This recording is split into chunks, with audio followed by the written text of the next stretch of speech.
माननीय मंत्री बिहार सरकार शामिल जी, राजेश रंजन जी, संजय सिंह साहब, यहाँ पर उपस्थित तमाम जनता दल यूनाइटेड का तमाम पदाधिकारी, रावत जी, अन्य अभिभावक और पत्रकार बंधु, मैंने विशेष रूप से आप लोगों का ये सवाल मन में होगा, रमैया साहब अपना सेवा आईएससी सेवा निवृत्ति होने के बाद अपने इस पॉलिटिकल पार्टी में योगदान किए।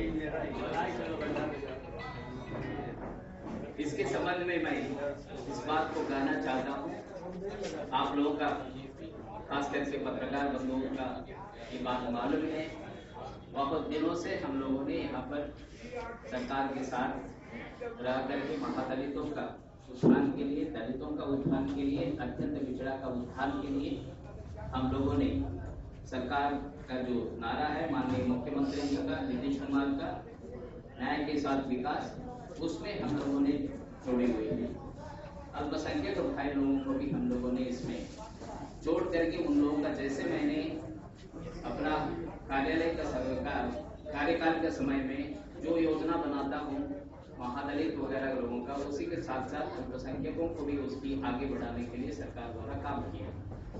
मैंने एक काम यहाँ पर माननीय मुख्यमंत्री महोदय से ये काम जो कराया है, यहाँ पर reservation in promotion with protected seniority, ये बात है सारी सुप्रीम कोर्ट का आदेश से, ऑनरेबल हाई कोर्ट का आदेशों से हर राज्यों में इसकी बंद हो गई, हर राज्यों में बंद हो गई।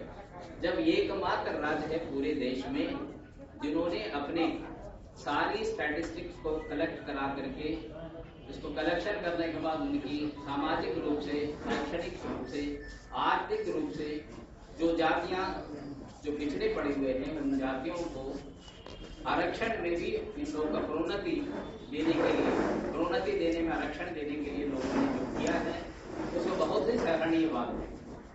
सारे लोगों ने विरोध करने के बाद माननीय मुख्यमंत्री जी ने ये कहा, मैंने इन लोगों को देने के लिए संकल्प हूँ, क्योंकि मेरे पास पूरी तरह का स्टैटिस्टिक्स है, इसलिए ये एकमात्र स्टेट पूरे इंडिया में इसको जब दिए हैं, तब से हम लोग मन बनाए हुए हैं इस सरकार के साथ हमें लग करके इस तरह का सामाजिक विकास में हम लोग का योगदान देना चाहिए। लेकिन मजबूरी है, सरकारी सेवा में रखते हुए ये सारी चीज को करने में मेरे दिक्कत होता था। मैंने इसी तरह का बीच में फिर अन्य जगह पर स्थानांतरण होकर के हम लोगों ने चले गए, लेकिन इस मुद्दे पर हम लोगों ने हमेशा इस पर चर्चा करते थे। हमने सारी अनुसूचित जाति और अनुसूचित जनजाति सारी लोगों से मैंने यही गुजारिश करता हूं कि वे लोग इस तरह का जो काम उनके लिए जो उनका सर्विसेज में जो करा दिया गया है माननीय मुख्यमंत्री महोदय द्वारा, उसके लिए वे लोगों ने सारी लोग इनकी आभारी लोग हैं। मैंने ये संकल्प लिया है, जितना भी अनुसूचित जाति जनजाति का लोग है, उन सारी लोगों को नेतृत्व करते हुए माननीय मुख्यमंत्री जी का अभी आने वाला चुनाव में उनकी पूरी तरह पूर्ण विजय का हम लोगों ने दिलाने के लिए, सभी सीटों पर उनका विजय कराने के लिए हम सारी अनुसूचित जाति जनजातियों का मैंने आह्वान करता हूं।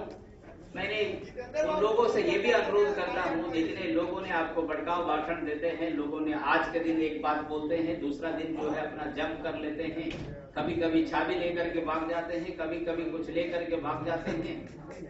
इस प्रकार का करने वाला तमाम लोग अभी अपना सारी सिद्धांतों मूल्यों को सारी लोगों ने अपना इसको पानी पिलाते हुए उसमें डुबाते हुए लोगों ने अन्यत्र लोगों को जाकर के उनके से गले मिल रहे हैं। उस तरह का स्थिति को देखने के बाद लगा हम लोगों का ऐसी तरह का लोग जो अनुसूचित जाति जनजाति का नेतृत्व करने वाला लोगों का हमें आगे आना चाहिए, हमें भी योगदान देना चाहिए।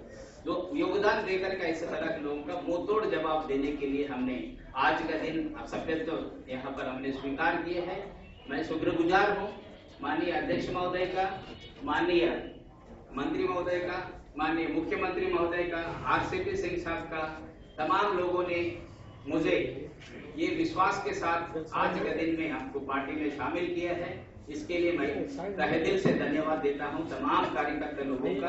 हम उन लोगों से गुजारिश करते हैं, आपने मुझे कहीं प्रांत का बारे में आप लोगों ने नहीं सोचा, कहीं धर्म का बारे में नहीं सोचा, किसी एक व्यक्ति का रूप में भी नहीं सोचा, एक विचार का रूप में सोचते हुए हमको आपने ये मौका देने के लिए आपने कोशिश किए हैं। इसके लिए मैं शुक्रगुजार हूं आपका, और हमेशा इसके लिए मैं प्रतिबद्ध रहूंगा। आपके साथ हम कंधे में कंधे मिला करके आपका सेवा करने के लिए, मुझे इसमें जो आने वाला समय में आप चुनाव लड़ाइए नहीं लड़ाइए, हम पार्टी के साथ आपके साथ रहकर हम कंधे में कंधे मिला करके इस पार्टी को विजय के लिए मैं भरपूर प्रयास करूंगा।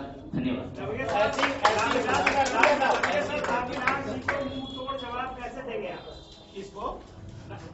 रामविलास जी को मुंह तोड़ जवाब रमैया साहब आप कैसे देंगे? दलित का राजनीति करते हुए, दलित सेना का रूप में बनाते हुए, दलितों का हक के लिए लड़ने के लिए कोशिश करने वाला लोग, एक ही बार लोगों ने एकदम सोमरसाल्ट मारते हुए लोगों ने दलितों का अपना सारी चीज को छोड़ते हुए लोगों ने जो चले गए हैं, वैसी तरह का लोगों का परिवारवाद का लोगों का अपना करा करके उनकी जो भी सीट का जरूरत है उतना सीट के लिए तो कोई भी पार्टी से समझौता करने के लिए तैयार का लोगों का, मैं सारी दलित लोगों से इस तरह का अनुरोध करूंगा, वो घर घर में घूम करके, क्षेत्र क्षेत्र में घूम करा करके हम प्रचार करेंगे दलितों का माध्यम से, सारी दलित महादलित लोगों का माध्यम से, अत्यंत पिछड़ा लोगों का माध्यम से हम ये प्रचार करूंगा। अत्यंत पिछड़ा लोगों का उन लोगों का द्वारा कहा जाता था, हम लोग अनुसूचित जाति में शामिल कराने के लिए कोशिश करेंगे, लेकिन वो सारी चीज खत्म हो गई। ये सारी नेता को ये बात को देखना चाहिए, बंगाल लक्ष्मण के साथ क्या हुआ। दलित नेता जो जा रहा है इन लोगों के साथ में, वो सारे लोगों को इस बात को ध्यान में रख करके देखना चाहिए। एकमात्र अध्यक्ष बना था बंगाल लक्ष्मण अध्यक्ष बन जाने को उनके साथ क्या हुआ, वैसी तरह के लोगों का ध्यान में रख करके आगे बढ़ना चाहिए। रमैया साहब, ऐसी स्थिति में पहली प्राथमिकता आपकी क्या होगी? जनता के बीच में रहकर जनता की सेवा करना या लोकसभा चुनाव है उसमें जो आजमाइश करना? मैंने स्पष्ट यहाँ कहाँ उलझन में राजेश पार्टी ने तो स्वयं अभी तय नहीं किया है कि कौन प्रत्याशी कहाँ रहे। जिस प्रश्न जो आपने किया है इसका जवाब इन्होंने पहले ही दे दिया कि जिस रूप में पार्टी हमको प्रयोग करना चाहे उसी रूप में मेरा पार्टी प्रयोग कर सकती है, तो इन्होंने पहले ही जवाब दिया। थोड़ा उसको और भारी बनाने के लिए आपने पूछा। रामविलास पासवान ने कहा है एक समय था जब नीतीश कुमार और लालू यादव उनकी प्रशंसा करते थे और आज उनके फैसले पर उनको कोस रहे हैं, ये बात दो समान नहीं लगती कि क्या था रामविलास जी का क्या उनकी तारीफ की थी। देखिए, एक बात समझ लीजिए, हम लोग एक समय में साथ रहते थे और लालू जी की और रामविलास जी की बात को अभी जब वो वहां चले गए हैं तो उस पर बहुत ध्यान दीजिए। एक तो घर जल रहा है और दूसरा अपने अस्तित्व पर खतरा देकर के जब कोई पूछ नहीं रहा था, तो एक रामविलास जी ही देश में ऐसा शख्सियत है, नेता है कि एक साथ कई दलों से बातचीत करने के बाद अंत में तय करते हैं कि हमको किधर जाना। अब और लालू जी की पार्टी की, उनकी पार्टी के विषय में तो एक बात कहता हूँ, लिख लीजिएगा या सुना दीजिएगा, अब कहाँ अस्तित्व यूपीए का बचा है। एक शब्द है, दो पंक्ति सुना देता हूँ आपको। दिल के फफोले जल उठे सीने की आग से, घर में आग लग गई घर के चिराग से। रमैया जी जुटे हैं, देवेश चंद्र ठाकुर जी ने इस्तीफा दिया है। देवेश चंद्र ठाकुर जी ने प्रवक्ता पद से भी इस्तीफा दिया और पार्टी से भी दे दिया, इसको स्वीकार कर लिया गया, उसमें तो कोई नई बात नहीं। भारतीय जनता पार्टी में रामविलास पासवान के आने के बाद विरोध भी उठ रहे हैं, कई नेता नाराज हैं, कितनी जायज लगती है उनकी? देखिए, इसका यद्यपि इस पर टिप्पणी करना हम नहीं चाहते थे, लेकिन यदि आपने पूछ ही दिया तो मैं कह रहा हूँ। रामविलास जी ने अपने राजनीतिक जो उनका कैरियर है उसमें एक समय में महत्वपूर्ण फैसला लिया। जब केंद्रीय मंत्री थे, गोधरा कांड हुआ तो रामविलास जी ने उसको इश्यू बनाया और गोधरा कांड गुजरात से संबंधित है, जबकि मुख्यमंत्री नरेंद्र मोदी एकदम एबाउ टर्न जब राजनीति में हो जाती है तो अनेक प्रश्न खड़ा होते हैं और इसीलिए ये सब प्रश्न खड़ा। दादा, नरेंद्र मोदी ने अभी मन से ये कहा है कि सूबे के अंदर शौचालय की जो व्यवस्था है 16% भी टारगेट नीतीश सरकार ने नहीं पूरा किया। दूसरा, आतंकवाद जैसे मसले पर नीतीश सरकार सॉफ्ट है। तो लगता है कि जिस मन से वो, देखिए फिर लंबा बहस की महत्वपूर्ण सवाल उठाया। आतंकवाद एक राष्ट्रीय और अंतर्राष्ट्रीय समस्या, इसको सुविधा के अनुसार व्याख्या करने की जरूरत नहीं है। बिहार में यदि कहीं कुछ हो गया तो आतंकवाद, दिल्ली में पार्लियामेंट के सामने जब हो गया तो उसको आतंकवाद में लिया, छत्तीसगढ़ में जब हुआ तो उनकी नजर में आतंकवाद, गुजरात में जब हुआ तो उनकी नजर में आतंकवाद। आतंकवाद को समझाने के लिए एक बेहतर रणनीति अपनाने के लिए इस पर बहस करने की जरूरत है। राष्ट्रीय स्तर पर भी और राज्यों के स्तर पर भी बेहतर कोऑर्डिनेशन यदि हो तो आतंकवाद पर की समस्या पर गंभीरता से लिया। क्या मोदी राजनीतिकरण कर रहे हैं क्या सूबे में आके, जिसका सीधा आरोप लगाया सरकार? अच्छा, उम्मीद क्या करते हैं कि राजनीति नहीं करेंगे? सन्यासी तो है नहीं, वो तो प्रधानमंत्री पद के उम्मीदवार भी बने हैं। और एक चीज जान लीजिए कि जब भाजपा के लोगों की अजीब कुछ आदत है और वहां का ट्रेनिंग उसके तो हेडे हैं, थाली बजाने पर भी मजाक हुआ था। और जब थाली बजाने वाला मजाक था तो आप लोगों ने देखा नहीं उसके ऊपर। जिन लोगों ने थाली बजाने पर मजाक किया था जेपी आंदोलन में, स्वयं बड़े पैमाने पर थाली बजाने और आप उस पर मजाक कर रहे हैं।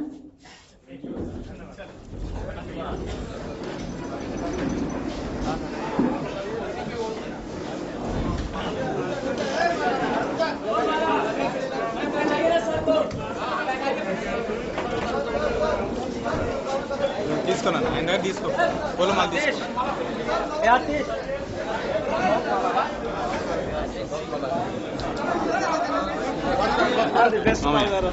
పట్టుకోనా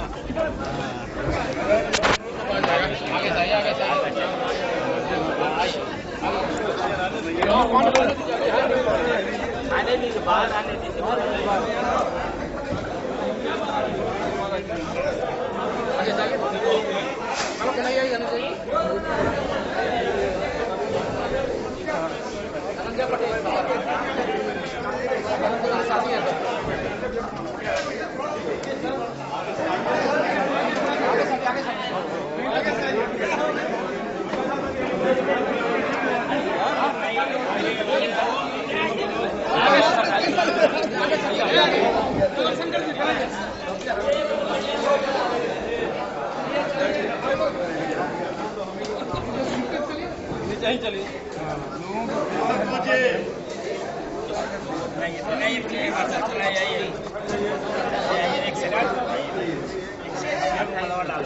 आगे आगे इधर से आगे रमैया साहब जिंदाबाद जिंदाबाद जिंदाबाद रमैया साहब जिंदाबाद जिंदाबाद जिंदाबाद नीतीश कुमार जिंदाबाद जिंदाबाद जिंदाबाद नीतीश कुमार जिंदाबाद जिंदाबाद जिंदाबाद रमैया साहब जिंदाबाद जिंदाबाद जिंदाबाद चले